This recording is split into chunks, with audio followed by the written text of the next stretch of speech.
On the 14th of September 1867, two brothers walked out of a building on the Place Vendôme in Paris for the last time as the men who ran it. Inside were the offices of one of the most powerful financial institutions in Europe. Today, that same building is the Hotel Ritz. Émile and Isaac Pereire had begun with almost nothing. Their father, a maritime broker in Bordeaux, died in the year the younger brother was born. Their mother raised them in modest rooms in a port city on the edge of France. 40 years later, their companies ran French railway lines, lit the gas lamps of Paris, drove the omnibuses in the streets, owned a transatlantic shipping company, and a bank whose charter allowed it to owe 600 million francs. All of it held together until one property deal in Marseille. If you admire people who build things that outlast them, subscribe. Stories like this one are most of what we do here. Start in Bordeaux, because everything about these two men begins there. The Pereire family were Sephardic Jews of Portuguese descent, part of a small community that had settled in the wine port of Bordeaux and in Bayonne down the coast. The brothers' grandfather was a remarkable man in his own right. Jacob Rodrigues Pereire was born in Spain and came to France in 1741. He was a mathematician by training, but the work that made his name was different. He taught deaf children to speak. In an age when deaf children were routinely written off as unteachable, Jacob Rodrigues Pereire developed a method using a hand alphabet and careful training of the lips and the breath. And he took pupils who had never uttered a word and gave them speech. His results astonished the French court. He became an interpreter to Louis XV and received a royal pension.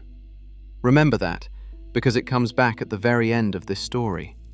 His son Isaac married Rebecca Lopes Fonseca in 1800. Their eldest surviving boy, Émile, arrived in December of that year. A second son, Maurice, died at 17.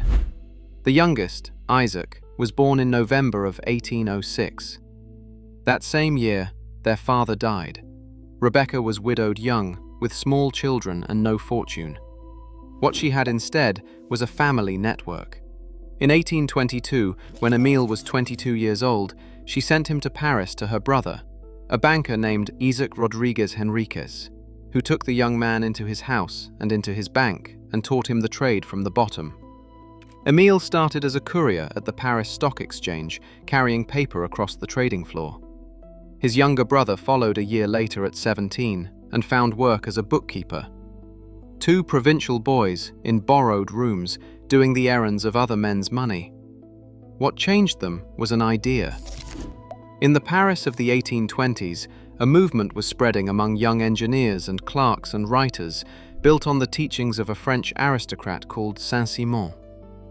His followers argued that the future belonged not to soldiers or priests, but to industry, and that the great task of the century was to organize credit so that money could reach the people building things. Railways, canals, factories, ports, both brothers became Saint-Simonians. Both wrote for the Paris press about economics and public works. And Émile, in particular, kept returning to one specific idea. France had almost no railways. England had been running steam locomotives for 20 years. There were a few short freight lines in the coalfields of the Loire, hauling coal and ore. But there was nothing carrying ordinary people anywhere. On the 7th of September, 1832, Émile Pereire walked into the offices of the Government Roads and Bridges Department in Paris and deposited plans for a railway from Paris to Saint-Germain. He was 31 years old and he had no money. What he had was a case. The line would be short, about 18 kilometers, running west from Paris towards the royal forest of Saint-Germain-en-Laye. It would be nearly level. It would cross the loops of the Seine on 2 bridges, and crucially, it would be a demonstration. If the most influential people in Paris could ride a railway themselves on a Sunday afternoon, they would fund longer ones. It took 3 years to get the concession. The company was granted its act in 1835 with the backing of the banker Adolphe Deichthal and notably of James de Rothschild. That detail matters. The Rothschilds did not begin as the Pereire's enemies. They began as their backers. The line had one embarrassing flaw. The hill up to Saint-Germain was too steep for the locomotives of the day, so the railway stopped short, at a riverside village called Lopes.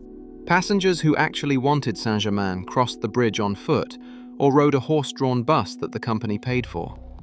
Nobody cared. On the 24th of August, 1837, the line was opened by Queen Marie-Amélie, wife of King Louis-Philippe. The king himself stayed home. His advisors had warned him about the effects of speed on the human body, and he preferred his carriage. The Queen went anyway. The inaugural run took 25 minutes. 25 minutes. The same journey by boat or coach had taken 4 hours. 2 days later, the line opened to the public, and something like 18,000 people rode it on the first day. 3 classes of carriage. Families going out to walk in the forest. The writer Jules Janin, in the Journal des Débats, put it better than anyone has since. Yesterday, he wrote, "Going to Saint-Germain was a journey. Today it is only a matter of stepping out of your house."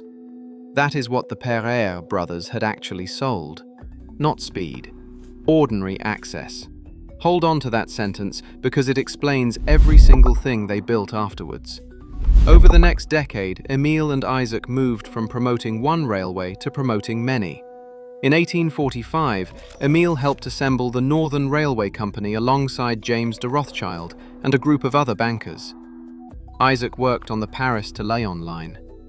They put money into railways in Spain, in Austria, in Algeria. And somewhere in those years, they stopped wanting to be the men who arranged other people's finance. The break came in 1848, the year revolution swept Paris and swept away most of the banking system with it. The Pereires ended their collaboration with the Rothschilds and aligned themselves instead with the Fould family. Achille Fould would become finance minister under the new regime. 4 years later, in November of 1852, with the blessing of the new emperor Napoleon III, the brothers founded the institution that made and destroyed them, the Société Générale du Crédit Mobilier. It is difficult now to explain how strange this bank was, so here is the simplest version. The old private banking houses of Paris lent their own money. They were rich families, and their capital was their own, and they were careful with it, because losing it meant losing their own fortunes. The Crédit Mobilier did the opposite by design. It was a joint stock company. It raised its capital from the public, 60 million francs divided into 120,000 shares at 500 francs each, and then it invested that money directly in industry. Railways, shipping, gas, property, the Saint-Simonian dream turned into a balance sheet. The savings of ordinary French households pooled and pointed at the future. And here is the number that makes this whole story turn. The bank's charter permitted it to issue obligations up to 10 times its assets. 60 million francs of capital. 600 million francs of permitted debt. James de Rothschild, who declined to take part, put his finger on the floor immediately. Without a cash reserve, he warned, without metallic reserve, at some point the thing would simply be unable to raise money. He was right. He was also 15 years early. Because for 15 years, it worked. Look at what came out of that bank. Because the list is genuinely difficult to believe. 1852, the Southern Railway Company, the Chemin de Fer du Midi, running lines across the whole south of France. 1853, they bought Chateau Palmer in Margaux and replanted the vineyard, and the family would hold that estate for 85 years. 1854, the General Omnibus Company, which ran public transport in Paris. 1855, the Paris Gas Company, which lit the streets of the capital. That same year, the General Maritime Company, which became the Compagnie Générale Transatlantique, the shipping line the English-speaking world knew simply as the French line. Also 1855, the Grand Hôtel du Louvre with a shopping arcade beneath it. They took over the great Saint-Lazare station in Paris. They bought the land around the Parc Monceau from the House of Orléans in 1861 and turned it into one of the most elegant residential quarters in the city, which it remains. They founded insurance companies called La Confiance and La Paternelle, ancestors of what is now AXA. They financed coal mines in Lorraine, and they went abroad. A credit bank in Madrid that eventually became Banesto and is now part of Santander, the International Bank in Luxembourg, the Great Russian Railway Company, a seat on the Paris Committee of the Imperial Ottoman Bank, shipyards at Saint-Lazare to build the hulls for their own liners. By 1863, both brothers were sitting in the French Parliament, Émile for the Gironde and Isaac for the Pyrenees-Orientales. That same year, the city of Paris named a boulevard after them while they were still alive, which was an almost unheard of honor. 40 years from a courier's job on the trading floor to a street with your name on it. Now let me show you the one thing they built that was not about money at all. In the 1860s, tuberculosis was killing people across Europe, and medicine had almost nothing to offer. The only prescription doctors trusted was good food and good air. That produced sanatoriums in the mountains and along the Mediterranean coast, but nobody put them on the Atlantic. The Atlantic was considered far too windy. The Pereires owned a railway that ran down to a small bathing resort on the Bay of Arcachon, south of Bordeaux, and Émile had a practical problem. The trains filled in summer and ran empty the rest of the year. Then the doctors of Arcachon told him something interesting. The sailors and the pine resin workers of that coast, who lived in poor conditions by every measure, did not get the disease. And a local physician named Pereire, a cousin of the family, noticed why it might be. The sea winds crossing the great pine forest lost their edge. What arrived on the high ground behind the town was ocean air with the violence taken out of it. Émile Pereire bought the heights above Arcachon and built a town on them.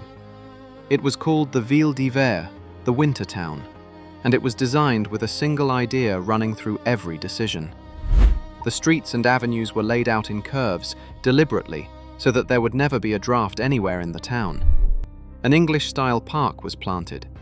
Villas went up quickly, each one made to look different from its neighbor, though almost all of them were assembled from the same prefabricated parts. Émile's nephew Paul Régnauld, an engineer, ran the construction on the ground. It was not a hospital. That was the point. Sick people came and lived there with their families and their servants, in houses they bought or rented furnished, and walked in a park where the wind could not reach them. The town was launched with the Emperor Napoleon III in attendance, with the Empress Eugénie and their son. Patients came from across the world. Then healthy people started coming too, because the place was beautiful, and the hotels followed, and the winter town became one of the fashionable addresses of Europe. A man who had grown up poor in Bordeaux built a town shaped so that the air could not hurt anybody. If you have made it this far, you are the kind of person who wants the whole story and not just the headline. Subscribing helps more of these get made. Now, a harder part of the story, and it belongs here because it is true and because it is usually left out. In 1845, a French writer named Alphonse Toussenel published a book arguing that French finance and French commerce were in the grip of an alien Jewish presence, and his particular fury was aimed at Jewish financiers building railways. It was one of the loudest attacks on Jews published in France in the 19th century, decades before the Dreyfus affair. A more aggressive edition followed in 1847, and it was still being reprinted in the 1880s. That was the era the Pereires worked in, and it is worth being precise about what the historical record actually shows, because the record and the caricature point in opposite directions. Toussenel's argument required Jewish financiers to be a single block, moving together. In the very same decade, the two most prominent Jewish financial houses in France were locked in the most public commercial rivalry of the century. The Pereire's entire project was to break the grip of the existing banking establishment, and the Rothschild house was the largest part of that establishment. They competed for railway concessions in France, in Spain, in Austria, in Italy. They built rival country houses within sight of each other in the Brie. They were not a bloc, they were competitors, and everyone in Paris knew it. Which brings us to the deal. In 1856, the Pereires created a property arm called the Compagnie Immobilière, and for a while it did what everything else they touched did. It made money. Paris was being rebuilt under Baron Haussmann, and the brothers were in the middle of it. Then in 1863, the Compagnie Immobilière absorbed a failing company. It belonged to a financier named Jules Mirès, and it held the concession for the ports and the great new boulevard being cut through the old city of Marseille. Mirès was in trouble. The Pereires took the whole thing on. On paper it looked like the Parc Monceau all over again. Buy the land, cut the street, sell the frontages, bank the profit. In practice, Marseille was not Paris. The scheme was enormous, the sales were slow, and the capital went out much faster than it came back in. The half-built boulevard sat there absorbing money year after year, and the Crédit Mobilier was funding it. This is the moment where the 10-to-1 leverage stops being a clever charter clause and becomes a trap. The bank had borrowed short and invested long in things that could not be sold quickly, and the largest of those things was a construction site in the south of France. Then the outside world moved. In May of 1866, the London discount house of Overend and Gurney collapsed, and the shock ran through every financial centre in Europe. The Crédit Mobilier took an immediate loss of 8 million francs. The brothers responded by raising another 60 million in fresh shares, which bought them time and nothing else. They also had a powerful enemy waiting, and they had made it themselves. Some years earlier, the Pereires had tried to break the note-issuing monopoly of the Banque de France by taking over the old Bank of Savoy. It failed, and it was not forgotten. When they needed the central bank in 1867, the men who ran the Banque de France remembered exactly who had come for them. There was no rescue. On the 14th of September 1867, at the demand of the Banque de France, Émile and Isaac Pereire gave up control of the Crédit Mobilier and of the Compagnie Immobilière. 2 months later, their successors published the real figures. The losses had reached 47 million francs. Shares that had traded near 2,000 francs in 1856 were worth about 140. The shareholders who had cheered them for 15 years turned on them completely. The bank survived, in a smaller and restructured form, and it never mattered again. So what happened to the brothers? Not what the story usually says. They did not lose everything. They kept a great deal of property and a great deal of money, and Chateau Palmé stayed in the family until 1938. But the years that followed were grinding. Lawsuits came one after another. In 1872, they were compelled to sell their art collections, which is the detail that tells you most about how it felt. And in 1870, Isaac Pereire went blind. He was 63. He spent the last decade of his life negotiating with the shareholders of companies he no longer ran, managing what was left, and dictating. He wrote constantly on taxation, on the railways, on the organization of credit, on the questions that had gripped him since he was a bookkeeper of 17 reading Saint-Simon in a rented Paris room. Émile died first, in January of 1875, in Paris. He was 74, and in those last years, the family went back to the beginning. Both brothers' wives had been involved for years with the leading French Society for the Education of the Deaf. The family founded a society named for Jacob Rodrigues Pereire, to revive the work of the grandfather who had taught deaf children to speak, and in 1879 they opened a school.